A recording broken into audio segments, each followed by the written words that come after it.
पिछले 6.5 साल के अंदर कोई 70 से ज्यादा राष्ट्राध्यक्षों को गीता दे दी गई है जो भारत आया था। खुशी की यह बात नहीं है, जो आएगा उसे तो गीता मिलेगी। जो मेरा इंटरप्रिटेशन है वो दूसरा है। मेरा इंटरप्रिटेशन यह है कि भारत की जो रक्षा पॉलिसी है उसका नैरेटिव यह था कि हम पहले हमला नहीं करेंगे, क्योंकि जो पूर्व सरकारें थी वो इतने हाई कॉन्फिडेंस के लोग थे कि उनको मालूम था कि उन पे हमला होगा, उसके बाद भी जिंदा बच जाएंगे, और जिंदा बचेंगे फिर हम हमला करेंगे। तो ऐसी लो आईक्यू की हाई कॉन्फिडेंस की हमने सरकारें नहीं देखी। इस आदमी को लगा कि ये दुनिया में कहीं ये पॉलिसी होती है, आप अपने घर में करते हैं ये पॉलिसी कि एक आतंकवादी घुस जाए पहले, वो जब गोली चलाएगा उसके बाद आप चलाएंगे। तो वो गोली हवा में चलाएगा, आप उसके सीने पे चलाएंगे क्या? आप रहेंगे तब गोली चलाओगे ना भाई।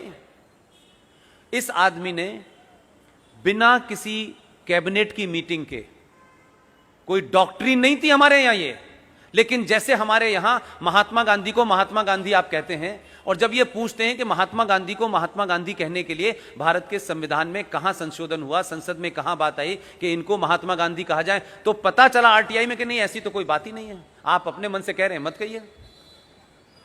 तो बहुत सारी पॉलिसीज हमारे यहां बन गई, लेकिन कभी वो डॉक्ट्रिन नहीं बनी। तो ये जो हुआ कि साहब हमारे तो पॉलिसी ऐसा है कि हम पहला हमला नहीं करेंगे। इस आदमी ने बिना लंबी चौड़ी बात करते ही इनको लगा कि फला जगह से हमला होने वाला है, ये उठे, उन्होंने वहां जाके हमला कर दिया। अब बालाकोट में जब हमला कर दिया तो पाकिस्तानी बोले, अरे ये तो कह रहे थे कि पहले हमला नहीं करते। बोले कि अब दिल्ली में लोग बदल गए हैं। एक घटना ने आपकी पॉलिसी बदली, और उस पॉलिसी के बाद में जरा ध्यान रखें, ये पुरानी घटना नहीं है, जरा जाकर के देखिएगा मेरी बातों को।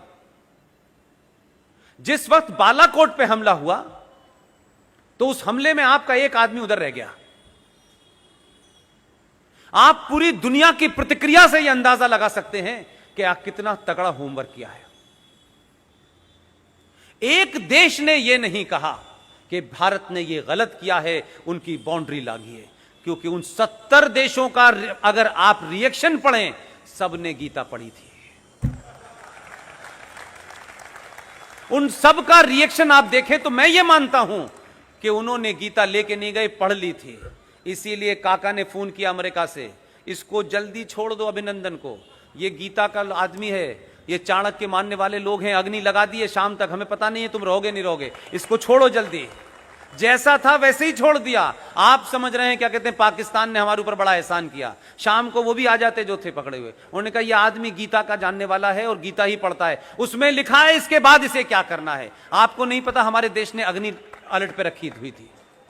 तो कैसे फर्क चलता है, कैसे दुनिया की राय आपके बारे में बदल जाती है, और कैसे आप एकदम पॉलिसी को बदलते हैं तो दुनिया बदल जाती है।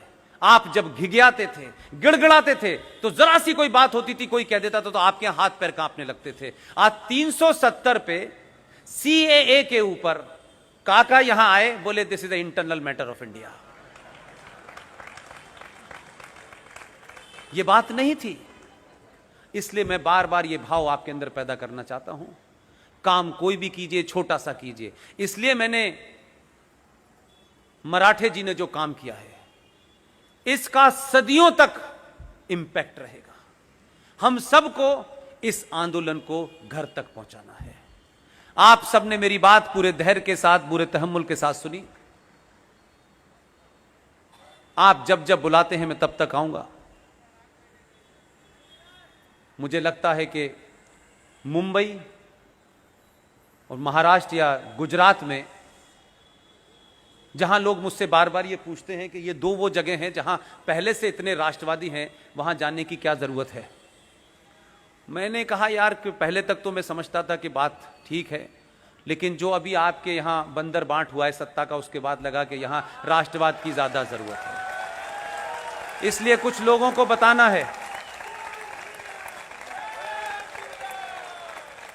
सत्ता के लालच में अपने कम से कम उस बाप को तो मत भूल जाओ जिसने पूरी दुनिया के अंदर एक ही शब्द से अपना नाम कमाया था। वो बोलता था और बिहार में लोग कपकपाने लगते थे। आज तुम उस मृत आत्मा को भी श्रद्धांजलि देने से डर रहे हो। लानत है ऐसे लोगों पे जो हिंदुत्व की राजनीति करके देश को बेचने में लगे हैं। किन लोगों को सत्ता में उन्होंने बिठाया है? कौन लोग हैं वो? ये किसी से छुपा हुआ है? जो हो रहा है वो सबको पता है। इसलिए आपने भरोसा किया, वोट दिया, दोबारा गलती मत करिएगा। बहुत बहुत शुक्रिया। Thank you very much.